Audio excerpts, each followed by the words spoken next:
Willkommen bei Rothaus Bus. Schön, dass ihr wieder da seid. Wir sind zum Ätna zurückgekehrt. Genau, in dieser Folge trauen wir uns zum zweiten Mal auf den Berg drauf.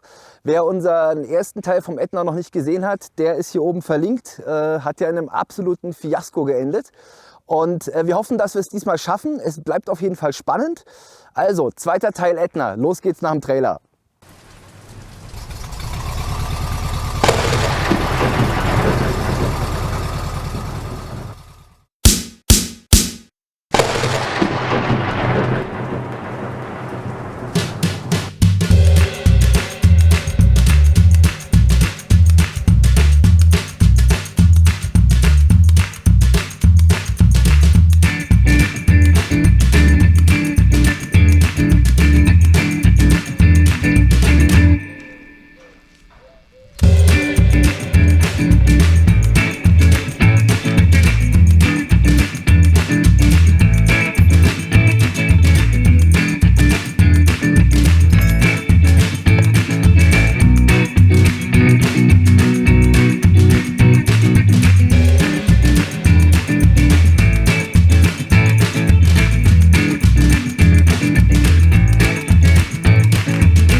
Mann, ist es warm hier. Wir haben den Frühling einfach mal knallhart übersprungen. Wir sind schon im Sommer. Hält man in der Sonne kaum aus. Also, wir haben den Winter hinter uns, sind wir sehr glücklich drüber. Ja, wer uns verfolgt, der weiß, wir haben eine sehr interessante Woche, sagen wir mal, hinter uns. Also anstrengend, erlebnisreich, lasst euch einfallen, wie ihr wollt. Da gibt es einige Worte für. Auf jeden Fall haben wir ja bei unserer letzten Tour am Ätna unseren Bus geschrottet. Also sprich, wir haben die Kupplung komplett verkokelt. Da ist nichts mehr übrig. Das ist eine einzige Glasscheibe in schwarz. Und nachdem wir dann recherchiert haben und ein paar Empfehlungen bekommen haben, haben wir einen sehr guten Mechaniker gefunden. Orazio heißt der. Und ja, der hat uns den Wagen in 6 Stunden repariert. Und wir haben ja nun, wie soll ich sagen, wirklich kein normales Fahrzeug. Also anderer Motor drin, die Verbindung zwischen Motor und Getriebe ist anders. Unser Ausrückschalter, wie auch immer, ist eben auch ein anderes. Also insofern, das war ein bisschen hin und her. Wir mussten uns von der Bulli-Zentrale extra ein Spezialteil anfertigen lassen, was sie uns geschickt haben. Auch sehr schnell, dafür nochmal danke. Heißt übrigens jetzt Wenn-Zentrale, nicht mehr Bulli-Zentrale. Ja, und was soll ich sagen? Orazio können wir nur empfehlen, wenn ihr ein altes Fahrzeug habt, einen Transporter oder irgendein Wohnmobil und in der Nähe vom Ätna liegen bleibt, Catania, wie auch immer, in Sizilien seid. Unten in der Beschreibung ist die Nummer verlinkt und der Ort. Geht dahin, der Mann ist super. Ja, und wie soll ich sagen, jetzt geht's los. Wir fahren wieder hoch in den Schnee. Wir wagen es nochmal. Wir fahren die zweite Runde sozusagen. Und die warten auch schon alle im Auto, meine Frau und die Hunde. Ich hüpfe jetzt da rein und dann geht's ab in die Berge. Juhu!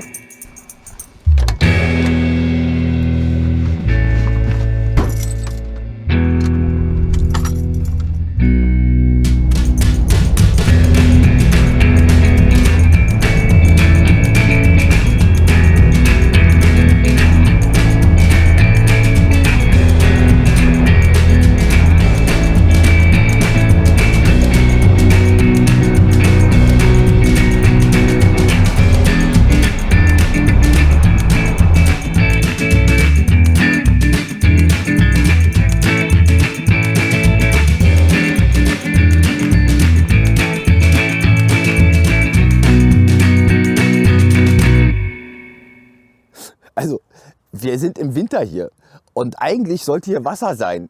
Also das ist unser erster Stopp. Wir sind auf 1000 Meter Höhe.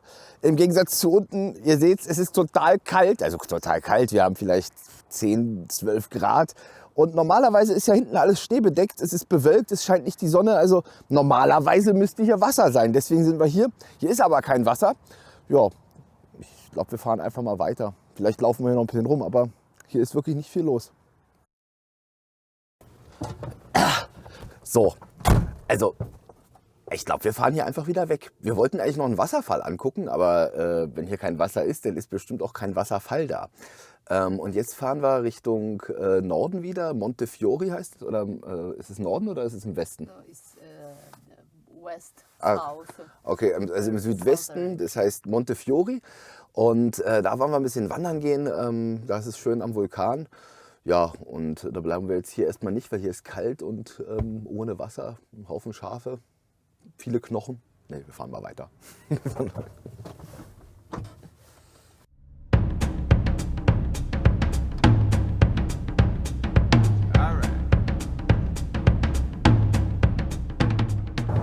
Jetzt fängt es auch noch an zu regnen.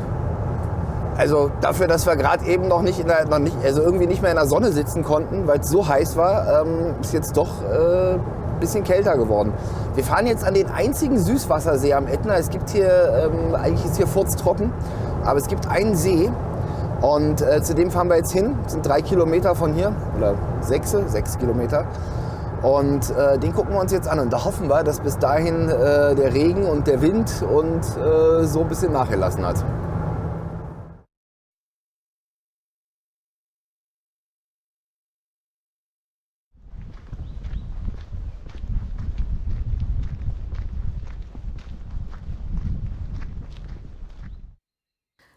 Wir sind am Lago Gurrida angekommen. Dieser See ist vor ca. 500 Jahren entstanden durch eine Eruption des Ätna. Die Lava hat das Wasser aufgestaut und den See gibt es bis heute.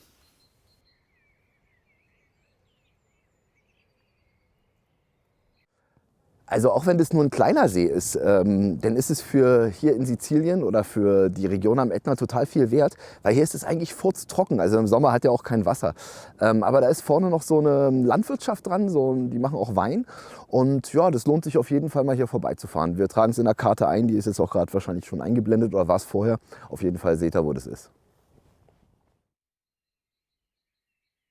Auch hier kann man noch sehr gut die Schäden von dem Unwetter vor 2 Wochen sehen. Viele Bäume sind umgefallen und versperren uns den Weg.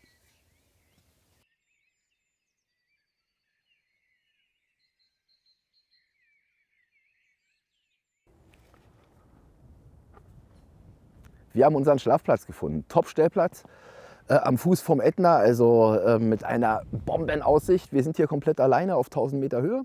Und da heute schlechtes Wetter ist, gibt es heute gar nichts mehr. Heute gibt es noch eine Flasche Wein und was Leckeres zu essen. Wir sehen uns morgen. Bis dann, ciao. Guten Morgen. Also wir wurden heute Morgen erstmal angegriffen. Alessandra wäscht das Geschirr ab und wir stehen irgendwie zu nah an Bienenkörben dran. Und dementsprechend hauen wir jetzt hier ab. Wir sind hier fertig. Das Wetter ist immer noch nicht besser, ist aber auch nicht weiter tragisch. Wir fahren jetzt zu dem Montefiori, heißt der. Es gibt 2, Montefiori 1, Montefiori 2. Und es sind 2 Vulkane, Kegel, die wohl wunderschön sind, die man unbedingt sehen muss. Da fahren wir hin und hoffen, dass wir bis dahin schönes Wetter haben. Oder schöneres.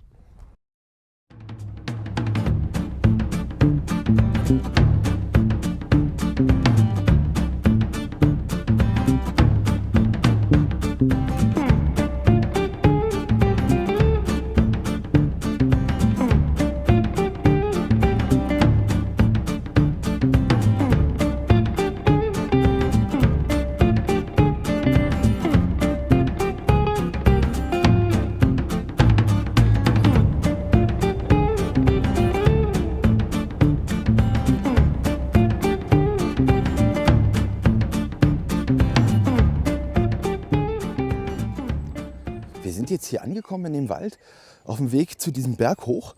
Ist nicht weit, sind 4 Kilometer circa, also überhaupt ist auch easy zu laufen. Aber es ist alles voll mit Seidenprozessionsspinnern. Also wer Hunde hat und Kinder, aufpassen hier, weil diese Viecher sind ja streng allergisch und also kann auch bei Hunden relativ viel passieren. Also insofern müssen wir ganz schön aufpassen mit unseren beiden. Naja, jetzt geht's rauf auf den Berg und dann gucken wir mal, wie es da aussieht.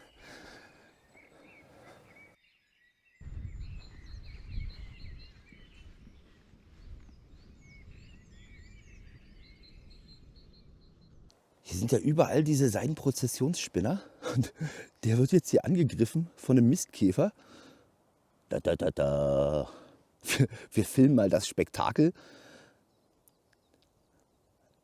Also unglaublich. Und es soll eine richtige Plage sein. Wir haben gerade mit Italienern gesprochen. Es ist alles voll davon. Wir müssen die Hunde jetzt auch an die Leine nehmen, weil das ist echt gefährlich.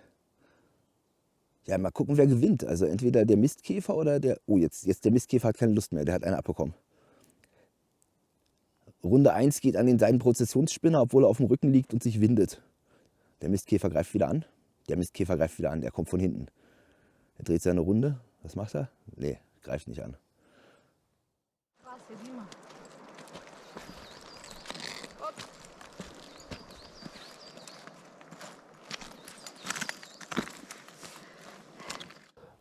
Man muss hier zweimal echt über so eine Vulkangeröllhalde drüber. Und da sind auch Wege sozusagen schon eingetreten, aber den erstmal zu finden, also wir haben jetzt unseren Weg. Auf jeden Fall geht es jetzt weiter auf zum Vulkan. Es geht los.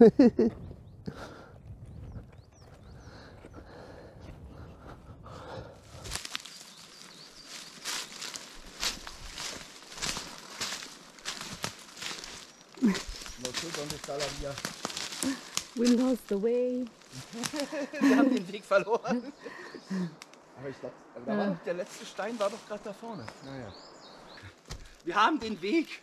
Hier, da oben sind die nächsten Steine. Der ganze Weg ist nur durch so Steine ausgewiesen. Also es gibt hier keine anderen Indikatoren als das. Und wenn du da einmal den Weg verloren hast, dann stehst du aber im Wald. Ey. Also hier geht's weiter. Was hier total cool ist, es gibt hier wilden Gin. Wie heißt es gleich auf Deutsch? Wacholderbeeren. Meine Frau weiß, wie es heißt, ich nicht. Es heißt Wacholderbeeren und die macht man halt in den Gin rein, in den Gin Tonic. Und ja, das schmeckt total lecker. Wir zeigen euch, wenn wir den machen.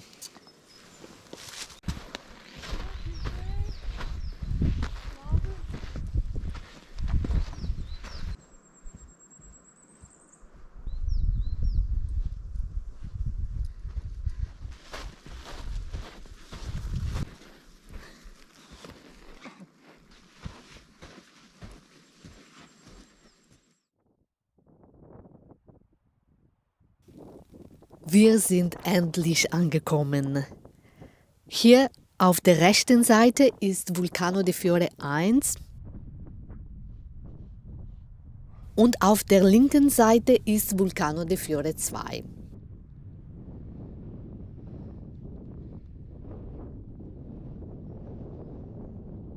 Auf jeden Fall haben die ja gesagt, der Aufstieg ist nicht besonders schwer. Also er war auch nicht besonders schwer, aber man muss schon ganz schön den Weg suchen.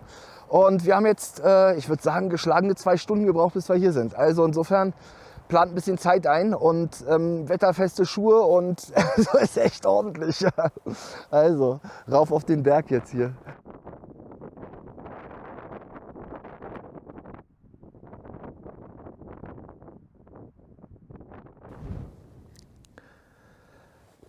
Boah, die Hälfte haben wir geschafft. Wir haben uns doch entschieden, auf den ersten, also auf den rechten Berg drauf zu gehen. Da unten seht ihr jetzt den linken Berg, also den kleineren. Alessandra steht noch unten, die kommt gleich hoch. Und man kann so weit gucken, man kann halb Sizilien sehen. Also obwohl die Sicht heute nicht mehr besonders gut ist. Echt wunderschön hier. Der Berg ist nur sehr steil, ich bin total außer Atem. Aber eine totale Ruhe, bis auf Wind hört man hier nichts.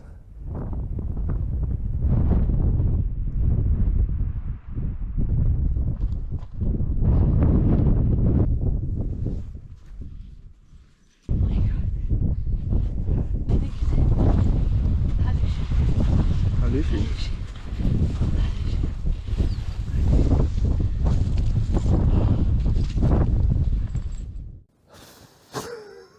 Ist echt nicht einfach. Muss man auf 4 Füßen drauflaufen, also auf 4 Pfoten. Wir haben jetzt noch ein bisschen Weg vor uns da oben. Also das geht hier noch steil hoch. Und wir machen jetzt erstmal eine kleine Pause, also die hinter uns. Und jetzt geht's weiter. Ich bin ganz schön außer Atem. Es sind 1900 Meter, da wird die Luft auch schon ein bisschen dünner. Also weiter geht's. Bin ich außer Atem. Ist geschafft. Hier ist die Spitze. Höher geht nicht. Vor uns der Ätna, leider wolkenverhangen. Und wäre das Megabild. Und hier geht es steil runter in den Krater. Das sieht echt so krass aus. Hier, guck mal hier runter.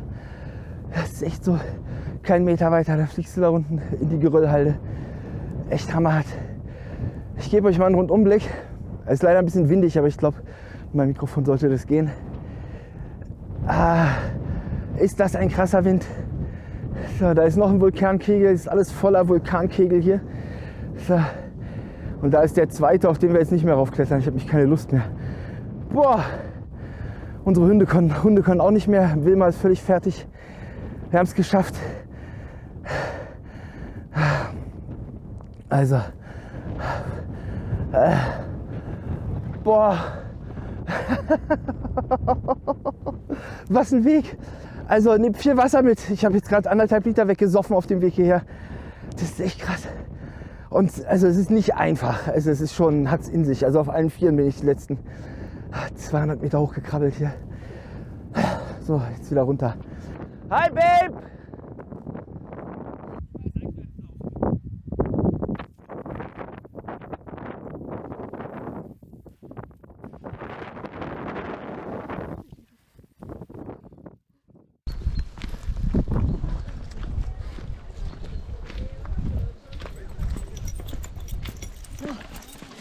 Wo ist Mami?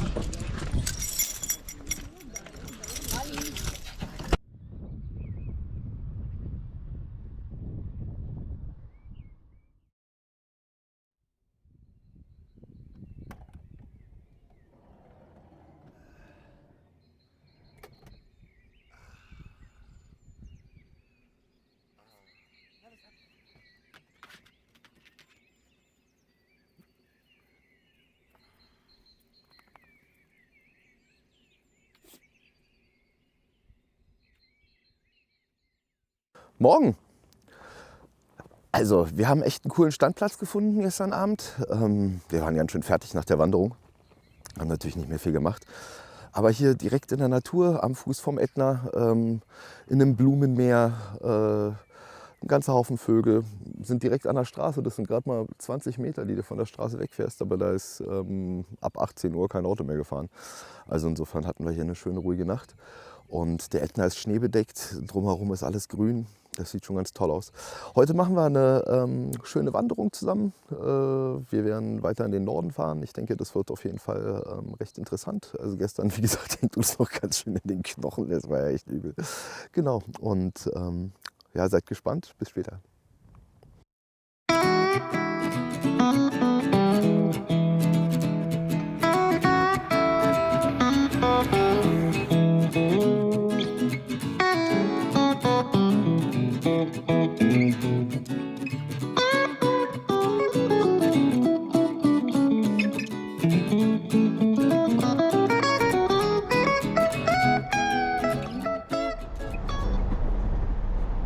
Wir fahren jetzt auf die andere Seite vom Ätna.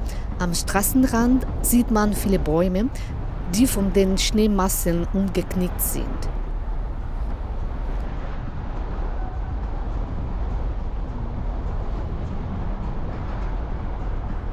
Wir sind jetzt auf der Nordseite vom Ätna und hier liegt echt noch richtig viel Schnee. Also der ganze Weg hoch und der ganze Berg. Also viel mehr als auf der Südseite. Ja gut, da scheint ja auch die Sonne.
Also zur Erinnerung, wir sind noch immer auf Sizilien. Wir sind weder in Sibirien noch in Alaska, sondern wir sind auf Sizilien. Und der Schnee ist hier so tief, also wir wollten eigentlich da oben lang laufen, in die Richtung und ein bisschen höher auf den Berg drauf. Aber man sinkt hier bis zur Hüfte in den Schnee ein und für die Hunde ist natürlich ziemlich ätzend, die kleben mit dem Bauch am Schnee.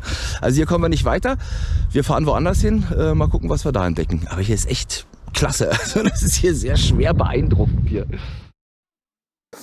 Also nachdem wir versucht haben, jetzt auf alle möglichen Art und Weisen auf diesen Berg hier raufzukommen oder eine Wanderung zu machen, ohne Schneeschuhe nicht möglich. Der Schnee liegt, wie gesagt, 2 Meter hoch und an einigen Ecken liegt nichts, aber an anderen sinkst du halt ein bis zur Hüfte und kommst auch nicht weiter. Auf jeden Fall sind wir jetzt hier an einer Berghütte, die heißt Rifugio Gitelli. 1741 Meter hoch. Ja, und wir haben eine super Sicht. Also wir haben hinter uns sieht man Kalabrien und gleichzeitig kann man unten gucken bis zur Küste und bis Taormina. Also ja, wirklich toll. Und wir haben einen absolut klaren Himmel. Was will man mehr? Also wirklich ein schöner Ort. Und da hinten, da ist Kalabrien.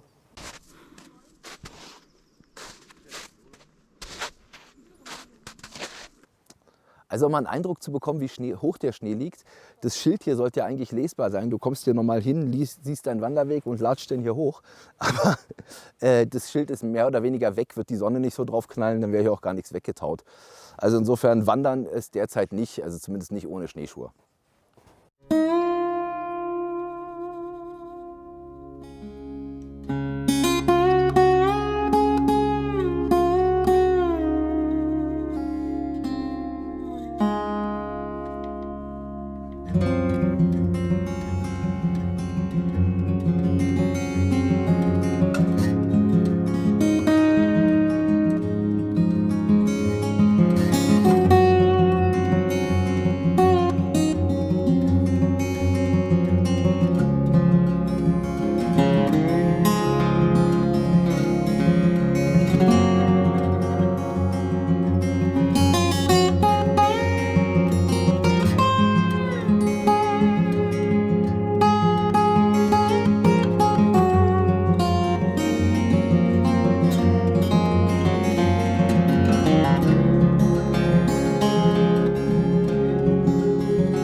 Guten Morgen, ihr Lieben.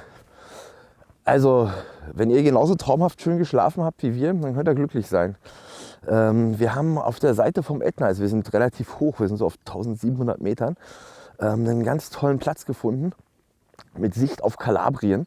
Das heißt, man sieht die Spitze, also den dicken großen Zeh von dem italienischen Stiefel. Und dahinter ist die Sonne aufgegangen mit einem unglaublich schönen Sonnenaufgang, ein paar Wolken, ganz tolle Farben bei Instagram, wenn wir die Fotos reinmachen. Also auf jeden Fall ein super Ort. Hier oben ist aber arschkalt, also ohne Standheizung die ganze Nacht über wäre es nicht auszuhalten gewesen. Und ja, wir werden jetzt erstmal ein leckeres Frühstück essen und dann gehen wir weiter. Mal gucken, was als nächstes passiert. Genau, da hinten ist übrigens der Mond, guckt mal da. Da. Echt schöner Ort. Mali, komm mal her. Komm mal her. Hier. Na, komm mal her, meine Süße. Ja, fein.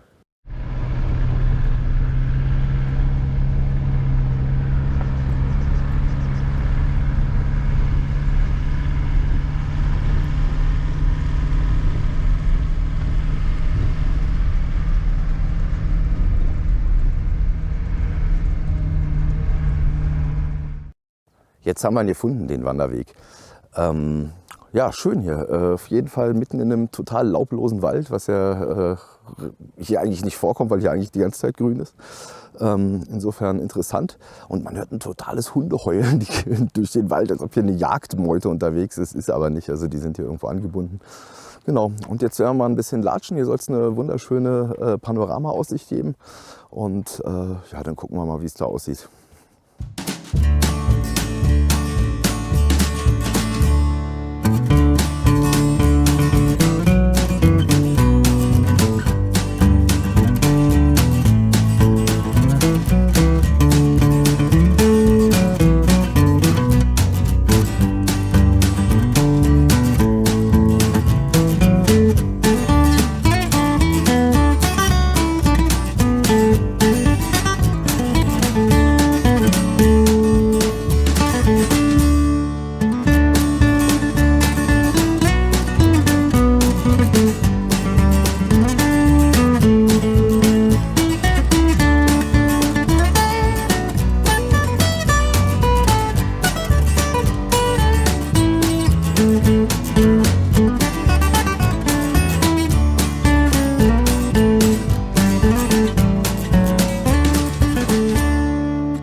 Unser heutiges Video geht zu Ende.